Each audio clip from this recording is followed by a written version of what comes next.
जो सच्चे दिल से मालिक का भजन करते हैं, बुराइयों से दूर हो गए हैं, उनका बुढ़ापा बहुत अच्छा बीतेगा, बहुत ही अच्छा।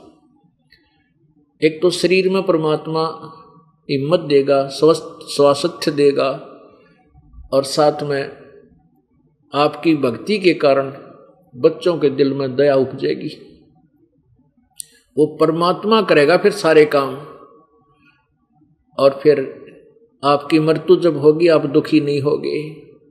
पुण्यात्मा जो भक्ति नहीं करते उनकी मृत्यु हमने देखी, ओए ऐसा बुरा हाल। और चलो एक तो भक्ति नहीं करा करते, ऐसों की भी मृत्यु देखी जो भक्ति तो नहीं करते थे लेकिन किसी की आत्मा नहीं दुखाया करते, बुरे नहीं थे, जो बुराई नहीं करते थे, तो उनकी मृत्यु हुई। दुखी तो वह भी हुए पर वह थोड़े समय दुखी होकर मृत्यु को प्राप्त हो गए, टट्टी पेशाब निकल गई। कुछ ऐसे की मृत्यु होती देखी बुजुर्गों की, कहते हैं आज 4 दिन हो गए उसका दिल में सांस, छाती में सांस धड़का है, ऐसे कर रहा है। कोई उसकी जान, उसको मृत्यु को प्राप्त होने की विधि बताने वाले, कोई कहता है इसको गंगा जल डाल दो, कोई कहता है इसका नूह डाल दो, कोई कहता है इसको उसके 5 रुपये बोल दो, कोई नो कह इसके गां का पुछड़ पकड़ा दो या प्रलय पार कर देगी। इसे साधनों न बताओ, तो वो फिर दुर्गति होकर के मृत्यु को प्राप्त होता है। और यम के दूत आते हैं उसको छुड़वाने के लिए, उसके शरीर से निकालने के लिए, इसी भयंकर आकृति दिखाते हैं, ऐसे भाले दिखाते हैं कि निकल इसमें तना ठोकेंगे, तो वो डरता इसको छोड़कर भाग जाता, टट्टी और पेशाब निकल जाता है। पुण्यात्माओं, हम किसी किराए के मकान में रहते हैं और उस किराए के मकान वाला मकान मालिक यूं कह देना, अगजी मकान खाली करियो हमारा अगले महीने, मैं उसने भी खाली कर करा जी नहीं, क्योंकि हम सेट हुए बैठे हैं, आसपास सारे स्कूल बच्चा के हैं, बताओ इसने कैसे खाली करें, उसका भी दुख आता है।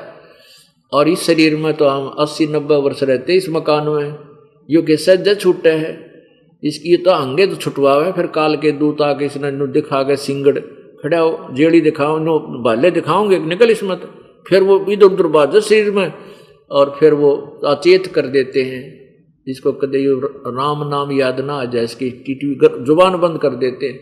फिर टट्टी और पेशाब उनका निकलता जो भक्ति नहीं करते, जो परमात्मा का नाम लिए हुए सच्ची भक्ति करते हैं, उनका कोई टट्टी पेशाब नहीं निकलेगा, आप देख लेना।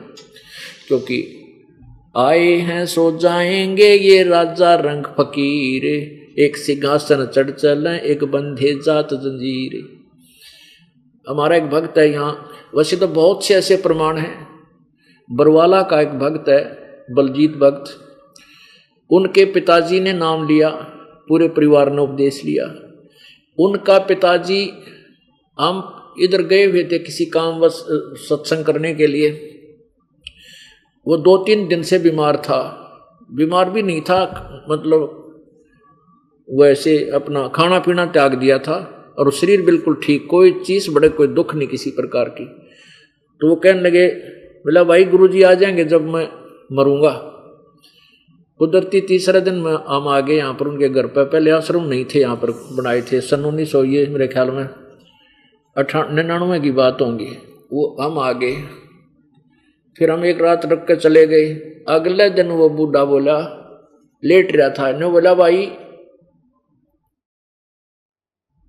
अरे ये आ गया विमान, गुरुजी भाई गाड़ी लेकर रहे हो, यो खड़ी गाड़ी सामने, और ले भाई हम तो जाओ हैं बच्चों, और देख हम तो जान लग रहे, अरे सत साहिब बढ़िया चाली गाड़ी ड्र न्यू कर शरीर छोड़ गया, सत साहिब कह के।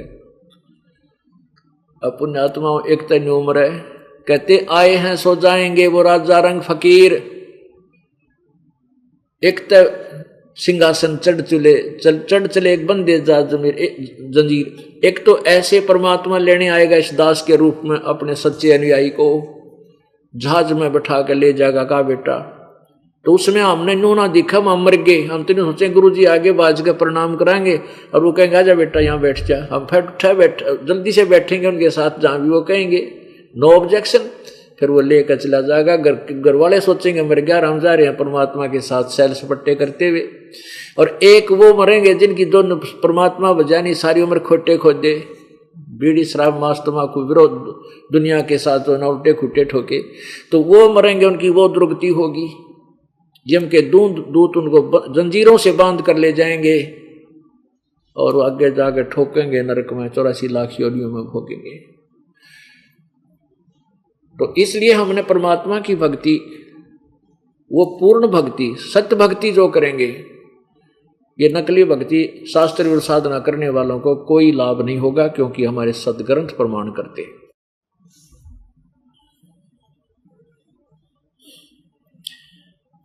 पुण्यात्माओं, एक बलख बुखारा नाम का शहर था, उसमें एक अब्राहिम सुल्तान अधम नाम का एक राजा था। वो पूर्व जन्म के बहुत ही पुण्ययुक्त था। वो पहले जन्म में परमेश्वर कबीर जी की शरण में रहा था। वो सम्मन नाम था उसका, जब वो पहले जन्मों में सम्मन नाम था। उसमें वो परमात्मा की शरण में भक्ति करके पूरा दान युक्त, बहुत अच्छी भक्ति युक्त हो गया था, लेकिन वो पार नहीं हुआ। उस पिछले जन्म के शुभ संस्कारों से, भक्ति से उसको, उसका जन्म एक बहुत ही बड़े राजा के घर हुआ, यानी एक राज्य प्राप्त हुआ उसको। परमात्मा सो कारण बनाता है अपनी आत्मा को, जैसा उसका संस्कार है वहां उत्पन्न करने के लिए। जन्म हो गया एक बहुत बड़े अमीर राजा के घर, युवा हो गया। युवा होने के बाद ब्याह हो गए और फिर राजगद्दी प्राप्त होगी। अपनात्मा राजा बन जा। राजा बनने के बाद कोरी को वध करा करता है प्राणी, जिसको ज्ञान नहीं भगवान का, जिसको डर नहीं परमात्मा का, वो राजा। अब उसने पहले क्या सोचा, युवा था, जवान था, इतने ठाठ थे, कहते 18 करोड़ तक उसने घोड़े ले रखे। 18 करोड़ घोड़े, उत्तरा गांव में एक घोड़ा या घोड़ी किसी के घर में होती ना, तो उंगली टिका करती, नजर दृष्टि टिकती थी सारे गांव की, बड़ा साहूकार आदमी है, बड़े ठाठ बाट है, एक घोड़ी वाले की।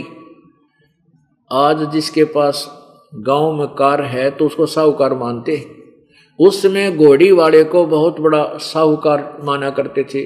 और जिसके 18 करोड़ घोड़े हो वो कैसा अमीर होगा, स्वयं एस्टीमेट लगा लेना। और फिर क्या था कि उसने क्या कुबद करी, ये बहुत बुरी बीमारी हो जाती है राजा में। उसकी बहुत संख्या में, सैकड़ों हजारों की संख्या में उसने यानी बकवाद की शादी की, इतनी रानियां रखी। और कहते हैं जब वो हाथी पर बैठकर एक शहर से अपने दूसरे शहर में जाता था, अपने क्षेत्र में, कितने ठाठ बाट से चलता था। ओए होए, आगे पीछे गाने बजाने वाले, फूल छिड़कने वाले, पानी आगे आगे छिड़का करने वाले, और बहुत सुंदर हाथी पर सज कर बैठा करता था, हीरे मोती के उसके चारों तरफ हाथी के वो सजाए जाता था, हाथी के ऊपर कपड़ा। और वो एक जूते में ऐसे रत्न जड़े हुए होते थे कि एक जूते की कीमत 1.25 लाख रुपए, उस समय के 1.25 लाख रुपए, आज तक करोड़ों की मैं समझो। इतने ऐसे तो जूते पहना करता था, मुकुट पे ऐसे। और वो नो सोच रहा था मेरी मौजिया ऊँही माच रही है, वैसे मेरे ठाठ हैं, क्यों ज्ञान नहीं था। अब पिछले पुन से होते हैं पूर्ण हंस मुराद। अपनात्मा हम तो इस राज ने और इस सुख ने, कार कोठिया ने, फाइनल मान बैठे को बस मौज हो रही है।